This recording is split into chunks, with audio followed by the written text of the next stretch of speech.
ดำเนินงานโครงการคูป่าไม้สนองพระราชดำริสมเด็จพระนิษฐาธิราชเจ้ากรมสมเด็จพระเทพรัตนราชสุดาสยามบรมราชกุมารี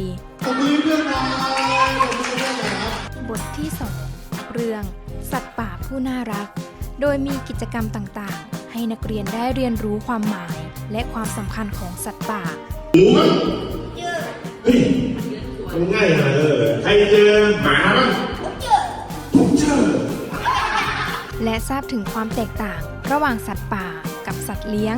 รวมไปถึงการอนุรักษ์ป่าของเราให้อยู่คู่กับผืนป่าอย่างยั่งยืนส่วนประสานโครงการพระราชดำริและกิจการพิเศษสำนักบริหารพื้นที่อนุรักษ์ที่ 7 นครราชสีมา รายงาน